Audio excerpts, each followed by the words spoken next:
Во рамките на Занаечиската комора Скопје се организира утре на 24 април се организираат денови на занаечиството 2013.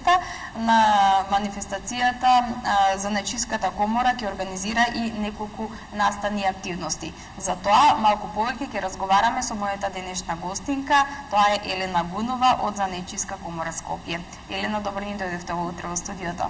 Добро ве најдов, ви благодарам на поканата од моје име и од името на Занаечиска комора Скопје.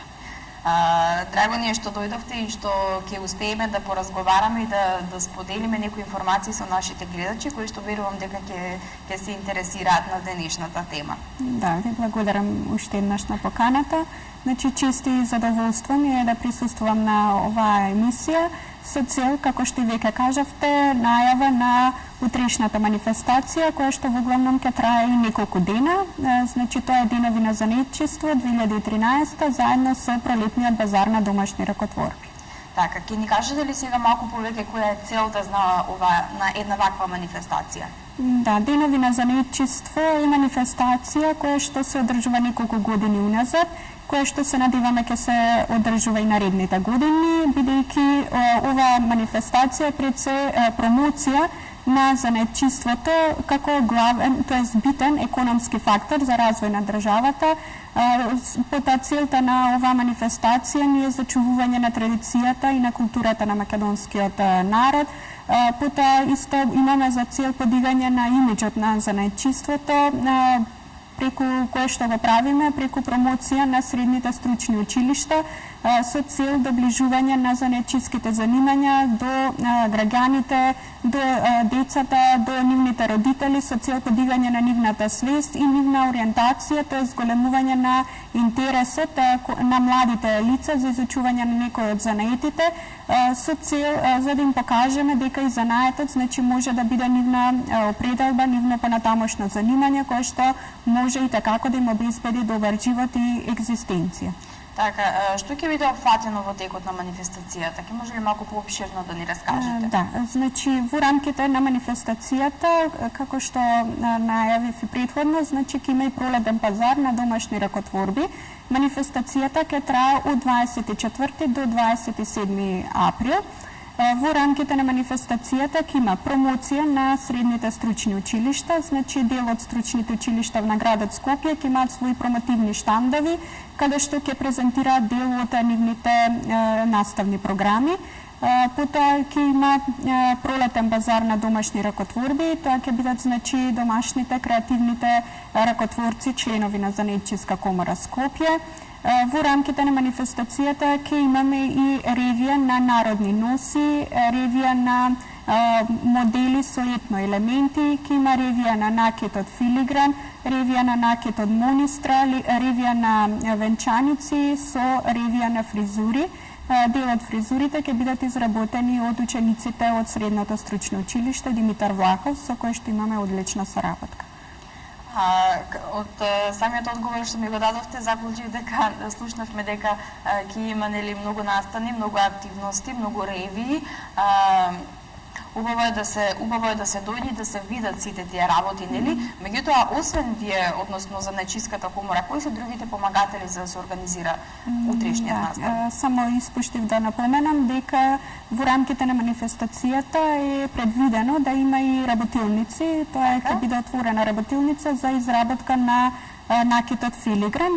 Тоа се дел од лица кои што се обучиле да изработуваат накетот филигран, сега и ќе го презентираат во рамките на манифестацијата, а освен тоа ќе има и презентација на соларна енергија и дел од средните стручни училишта ќе имаат своји презентации. Сега во врска со помагателите би сакала да напоменам дека пролетниот базар на домашни ракотворби е поддржан и финансиски од градот Скопје, со кој што исто морам да напоменам дека имаме одлична соработка, кој што не поддржуваат во голем број на настани и идеи кои што ги има Занаечиската комора Скопје за промоција на занаечиството. Освен тоа, тука би ја напоменала и соработката на Занаечиска комора Скопје со Турскиот културен центар од Скопје, Юнус Емре. Во рамките на таа соработка, значи ќе има и презентација на накит од Значи накид кој што се изработува и кој што се изучува во рамките на Турскиот културен центар од Скопје.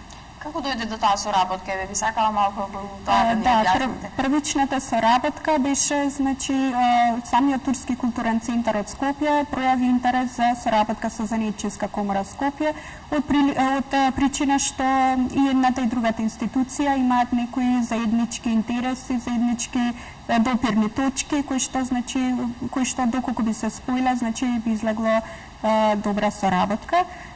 Сега во рамките на таа соработка во Турскиот културен центар се одвива и обуката за изработка на накид од жица, која што ја посетуваат и дел од членовите, домашните ракотворби, лица кои што се регистрирани или не, sejedno во Занетчиска комора Скопје, а исто така во рамките на оваа соработка се изучува, тоест во теке обуката за изработка на производи од дрво, која што работилница е сместена во Занетчиска комора Скопје. Така, во Занетчиската комора Скопје се одржуваат и обуки за изработка на филигран, како што спомнавте. А ќе може ли околу тоа да ни објасните малку поопширно? Да. Значи вака исто претходно да во врска со соработката со Турскиот културен центар да ја најавам и македонско-турската вечер, која што ќе се одржи на крајот на мај. Целта на оваа манифестација е спојување на македонскиот и на турскиот народ, кој што ако детално ги анализираме ќе забележиме дека имаат многу голем број на сличности и ова манифестација е еден културен мост на сближување помеѓу овие два народи. Во однос на обуката за филигран, значи во рамките на тековните активности кои што се во Занетчиска комора Скопје имаме обука за изработка на накид од филигран. Работилницата, тоест обуката трае неколку години, имаме и голем број на заинтересирани, што значи ќе продолжи понатаму.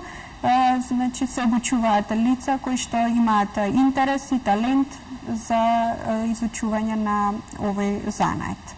И морам да кажам, да признам дека заинтересираноста е голема и дека станува збор за лица кои што се високо образовани, лица кои што ова го сметаат како еден начин на доквалификација или преквалификација со цел да голем дел од нив и понатаму се регистрираат, значи се оствараат своји сопствени дуќани за изработка на накид од филигран, потоа филигранот прераснува во нивна животна, извор на средства за екзистенција, нивно идно занимање.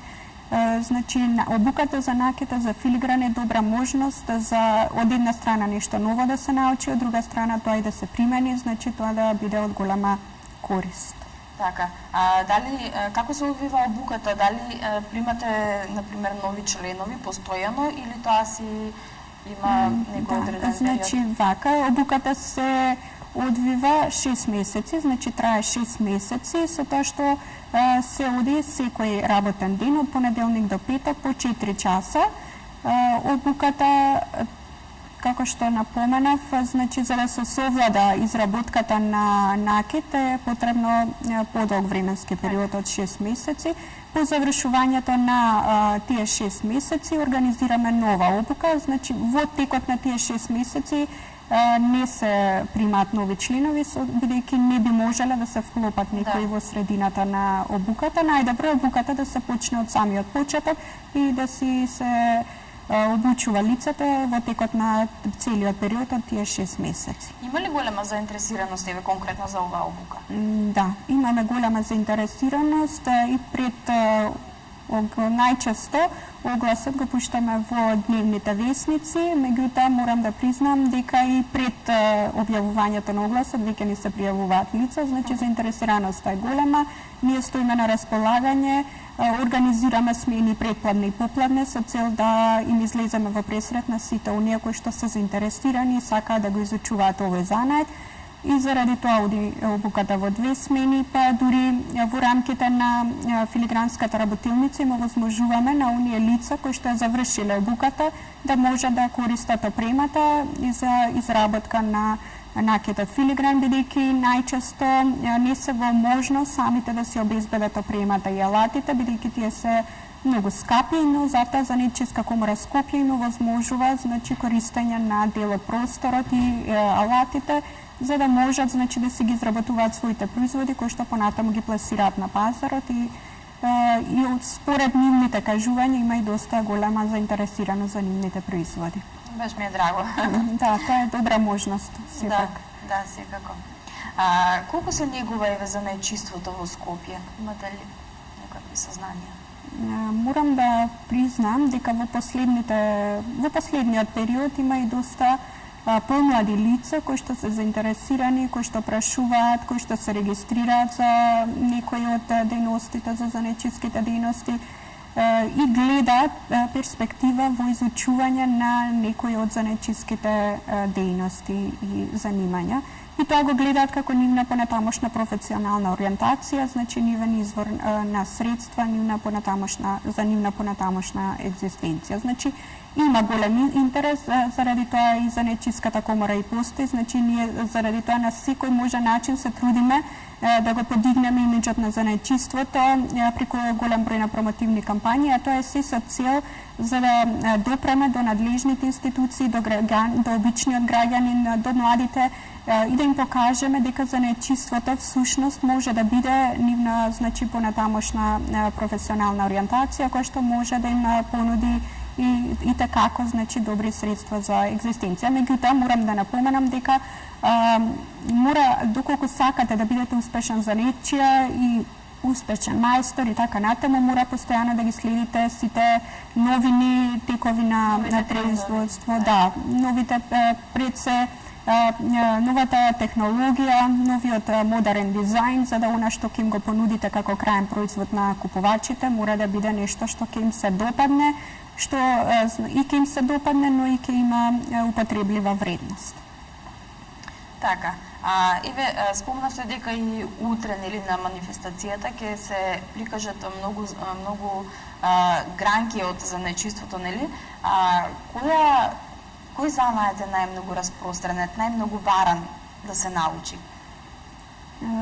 Значи, ние како комора, сега моментално, значи преку формирањето и изучувањето на накитот од филигран, тоа е еден занает кој што, ако гледаме, е многу стар занает, меѓутоа, еве преку формирањето, преку основањето на филигранската работилница, ние сакавме и постигнавме, значи ја постигнавме таа цел да и тој занает, иако занает постар, да се доближи до обичниот граѓанин и до младите лица со цел значи да се повторно да се направи негова промоција и мислам дека и успеавме во тоа, бидејќи за тоа говорат и резултатите кои што се постигнати, а тоа е голем број на обучени лица до сега кои што, како што кажав и претходно, се лица кои што филигранот им прераснал во нивно понатамошно занимање, значи голем дел од нив се регистрирани, изработуваат накидот филигран, успеваат него да го пласираат на пазарот, а исто така ние како комора им помагаме и презентација и надвор од границите на државата да можат да устварат на меѓународна посета и учество на меѓународни саеми. Се со цел значи да направиме промоција не само на нивните производи, меѓутоа и на занаетчиството воопшто. Така. Имате уште една активност или уште една обука која што ми ја спомнавте нели претходно, значи во тек е обуката на соларни инсталациони техники. Да, значи Занаетчиска комора Скопје во рамките на програмата за поддршка на мали и средни предприемништва на Министерството за економија конкурираше на јавен повик за одобрување на проект за обука за соларни инсталациони техники. Тоа, ако гледаме, ние имаме соработка со Занаетчиската комора од Кобленц од Германија, каде што со нивната соработка и преку Занаетчиска комора Скопје веќе неколку години уназад се организираат такви обуки во Германија и успеавме преку Занаетчиска комора Скопје да се обучат неколку лица од Македонија со теоретски и практичен дел од обуката спроведен во Германија.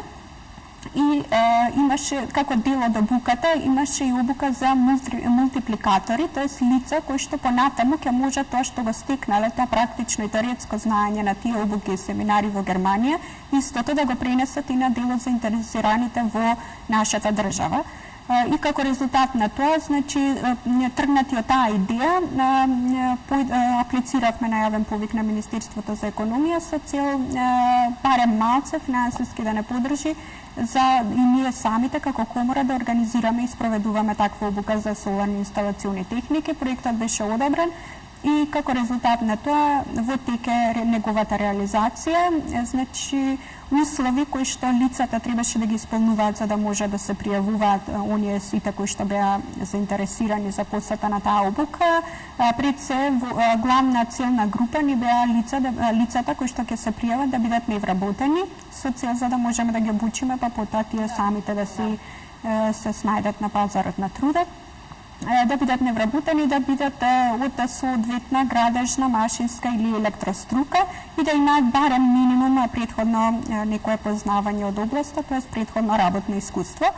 По објавувањето на јавниот повик заинтересираноста беше голема, имавме голем број на пријавени кандидати. Од тие се направи нивна селекција и во тек е обуката. Обуката е замислена во два дела. Со тоа што теоретскиот дел е сега во тек, се одвива значи со предавање од лице кое што е обучено и тука во нашата држава, меѓутоа ги посетуваше и стручните семинари кои што ги напомена во Германија со помината обука за мултипликатор. И сега вториот дел од обуката се планирано да се одвива во текот на месецот мај и ќе се одвива на терен, т.е. работа на објект, каде што е практичен дел, каде што лицата, учесници ќе можат и она што теоретски сега го слушаат и го учат да го применат и на терен, за да можат да понатаму полесно, значи да се вклучат во активностите кои што се дел од инсталацијата на соларните панели. И сега на крајот на завршувањето на обуката, сите од учесниците кои што успешно ќе го поминат полагањето, ќе се стекнат со сертификат за помината обука за соларни инсталациони техники. Така. Елена, ајде пред самиот крај на разговорот да се навратиме на оно што беше поводот за гостувањето, нели тоа се денови на занечиство. За крај што ќе кажете во врска со ова манифестација на нашите гледачи? Деновите на занечиство, како што кажав, почнуваат на 24-ти, ќе траат до 27-ми. Со тоа што главните активности, манифестации, тоа презентација на средните стручни училишта, споменатите ревии ќе се одржат утре со почеток во 11 часот, а останатите денови ќе си трае пролетниот базар на домашни ракотворби и во тоа име, значи ги поканувам сите кои што се заинтересирани, кои што сакаат да видат нешто повеќе за занечиството, за средните стручни училишта, да повелат и да го посетат пролетниот базар на домашни ракотворби и манифестацијата Денови на занечиство. А ова, уште еднаш ќе напоменаме, промотивна кампања за промоција на занечиството како значаен економски фактор, но од една страна, а од друга страна е начин на зачувување на нашата култура и традиција. Така, само да кажеме каде ќе се одржува манифестацијата? Манифестацијата, како и секоја година, се одржува во рамките на Занечиска комора Скопје и во Старата Скопска чаршија. Елена, јас ти благодарам за денешното гостување. Се надевам дека не разбра нашите гледачи, дека ќе ги заинтригираме да дојдат и да ја посетат манифестацијата и се разбира и базарот. Ви благодарам на поканата. За секоја нова манифестација секако ќе ги информираме граѓаните. Ти благодарам уште еднаш. Благодарам. А ние одиме понатаму, следува кратка пауза, па потоа се враќаме повторно назад во студиото со останатиот дел од емисијата.